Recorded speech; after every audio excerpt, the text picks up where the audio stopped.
Party से लड़ना भी है और लड़ भी रहे हैं। और इतनी जातियां शोषण शायद अभी तक तो किसी भी सरकार, किसी की भी सरकार रही हो, इतनी जुल्म जाति और अन्याय कभी हम लोगों ने देखा नहीं है। लेकिन हम कहना चाहते हैं, जैसे भारतीय जनता पार्टी और ऐसे भारतीय जनता पार्टी की सरकार शायद इतनी बेईमान और बेईमान के साथ साथ इतने भ्रष्ट सरकार अभी तक तो मैंने कभी देखा नहीं। और सभी बातें तो अभी संजय सिंह ने बताई भी हैं। बस हम इतना कहना चाहते हैं, जितने भी 10 सालों दिल्ली की सरकार ने और 7 साल उत्तर प्रदेश की सरकार ने कितने वादे किए थे, उन वादों को आपको याद रखना चाहिए था। एक भी वादा अभी तक सरकार ने पूरा नहीं किया। और ये जैसा कि रवि संजय सिंह ने कहा कि ये किसी के भी नहीं है, केवल आपस में लड़ाना चाहते हैं, केवल आपस में लड़ा करके ये सत्ता में रहना चाहते हैं। लेकिन आज हमें खुशी है, पूरी देश की जनता समझ लीजिए है, उत्तर प्रदेश की जनता भी समझ चुकी है और उत्तर प्रदेश की जनता ने अब तय कर लिया है, हर चक्र से लेकर के छठे चक्र तक अब भारतीय जनता पार्टी का सफाया हो चुका है। और हम घोसी के लोगों से भी कहना चाहता हूं, राजेंद्र राय आपके जिले के हैं, बलिया जिले के तो हैं, और जब जब जनता पर संकट आया है तब तक ये आपके साथ खड़े रहे। जब कोरोना का याद करो, कोरोना की याद करो, कोरोना जब आया था तब कोरोना के समय भारतीय जनता पार्टी के प्रधानमंत्री से लेकर के मुख्यमंत्री को चाहिए था दवा का इंतजाम करना चाहिए, ऑक्सीजन का इंतजाम करना चाहिए था।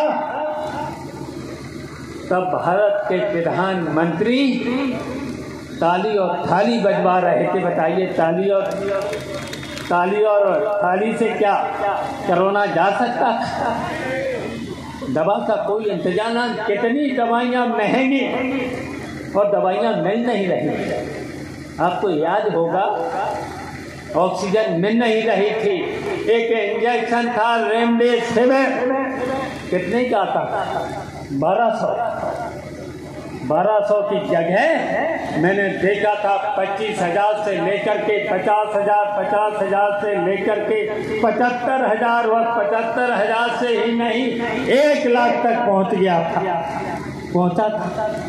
याद रखा करो क्या क्या वादा करे थे। और जब आपको याद होगा जब नोटबंदी हुई तो नहीं प्रधानमंत्री साहब ने रात के 12 बजे कहा था ये 500 का नोट और 1,000 का नोट 12 बजे के बाद कागज का टुकड़ा होगा। कहा था, बताइए। जब कोरोना आया था तो बताइए, इनको इंतजाम करना चाहिए था ऑक्सीजन का इंतजाम करना चाहिए था, दवा का इंतजाम करना चाहिए था, लेकिन कैसा निर्णय प्रधानमंत्री जी ने, कैसा निर्णय। पहले ही दिन रेल बंद, बसें बंद, ट्रक बंद, फैक्ट्रियां बंद, और उसकी वजह से क्या हुआ बताइए। कोरोना जैसी बीमारियां बढ़ी, कितना संकट, और आज देश में कितना संकट है सब भारतीय जनता पार्टी की वजह से। और ये भारतीय जनता पार्टी के लोग किसको फायदा पहुंचा रहे हैं, अपने मित्रों को, पूंजीपति अपने मित्रों को। बता तो दिया है, अभी संजय सिंह ने बता दिया है, सभी की सभी जितनी भी संपत्तियां, जितने भी विभाग, बड़े बड़े विभाग, जितने भी विभाग थे मुनाफे के थे, फायदे के थे, जिससे देश और देश का विकास हो सकता था, आज अपने निजीकरण करके सभी पूंजीपतियों को हवाले कर दिया। और यहीं तक नहीं, अब तो शिक्षा विभाग और स्वास्थ्य विभाग अपने मित्रों को देने वाले, अपने पूंजीपति। कितना कर्जा माफ किया है, इतना कर्जा माफ किया है, 16 लाख हजार करोड़ रुपया। इतने में तो पूरे गरीबों से लेकर के, किसानों से लेकर के सबका कर्जा माफ किया जा सकता है। बताइए, लोकतंत्र में बाबा साहब ने जो हमें संविधान दिया, बताइए उसको भी बदलेंगे। और आप सब लोग देखिए, जनता पार्टी को हरा करके भेजेंगे। बताओ, हाथ उठा करके बताओ, तय कर लिया है? अब तय कर लिया है, अब तय हो गया। बताइए लोकतंत्र में, बताओ लोग